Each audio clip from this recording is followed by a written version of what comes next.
Alright guys, so we're gonna try to get this cable and all installed for the TCI Outlaw shifter.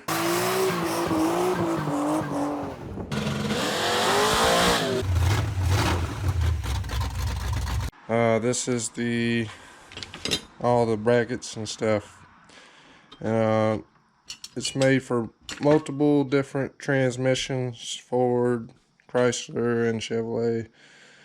So it's got a bunch of different stuff here. I looked through the instructions, and I believe this is all the stuff that we're going to need to hook it to the 4L60E. Alright guys, I don't think I'm going to be able to record me putting this stuff on. So I'm just going to kind of explain it here. This piece here goes on the shifter linkage here. I got to take that one off and put this on. And then this piece holds the cable, and it connects to the pan right here.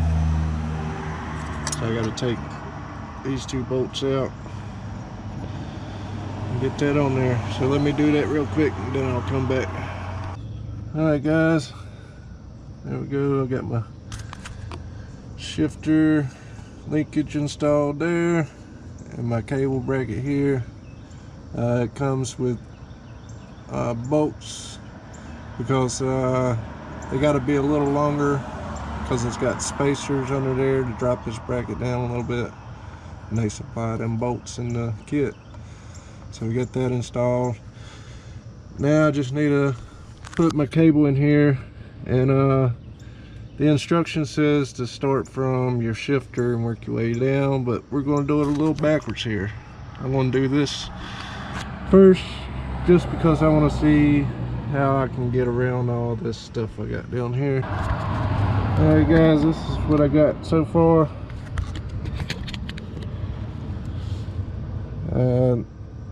This piece here just screws on the end here, then it slides through the furthest hole back here, and it gets a Carter pin on the back after we adjust it.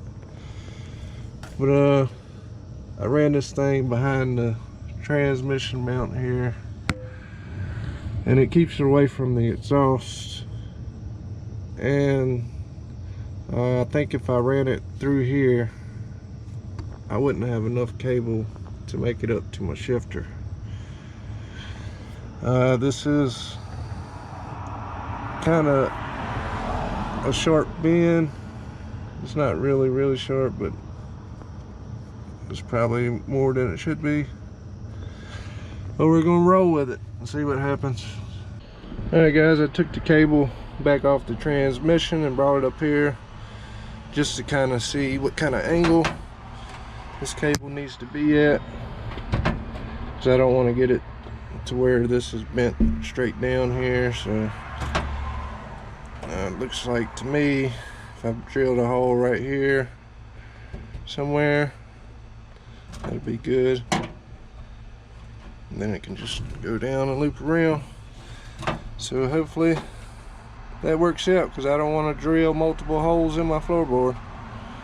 The instructions here says the hole must be 1 inch in diameter. So I got me a 1 inch hole saw bit.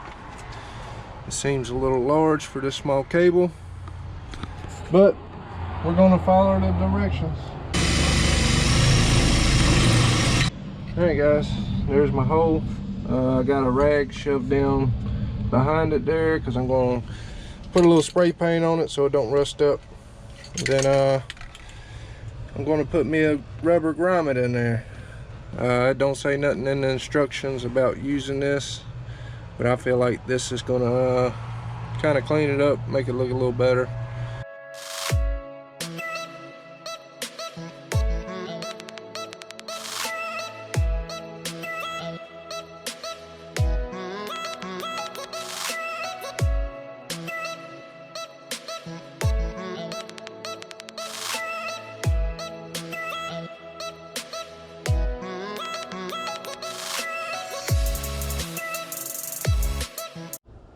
Alright guys, we got it in there, and it's just enough length to reach up here. It's kind of tight, but it works. Now I'm trying to adjust the cable. You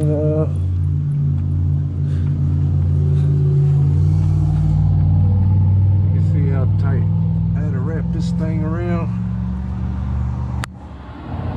It's really tight. It just barely fits in here.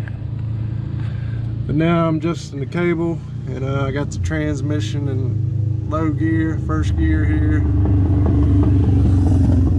and I got the shifter back in first gear, and this little swivel piece threads on here, and you can adjust it by screwing it on or screwing it out. You just got to make sure it fits in this hole kind of loosely like that, and then we'll go to park and check it, and then check it in each gear, make sure it fits in loosely in each gear, and then it says it's adjusted properly. Alright guys, we got her all hooked up, got the cable adjusted, so everything seems to be working alright.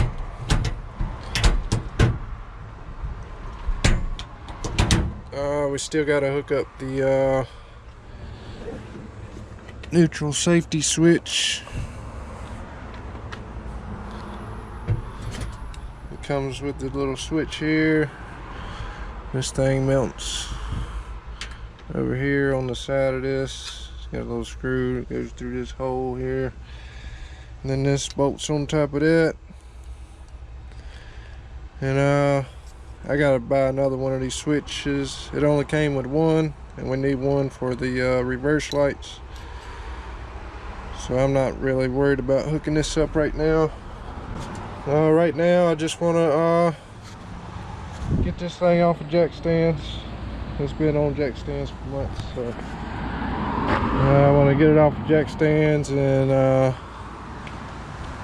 make sure I got enough transmission fluid in it, and turn this thing around so we can start working on the back. We can start taking this back apart so we can finish painting the frame.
Alright guys, there it is. I definitely need to get it tuned. Keeps wanting to cut off. Or maybe if I let it run and self-learn, it'll probably help it out some.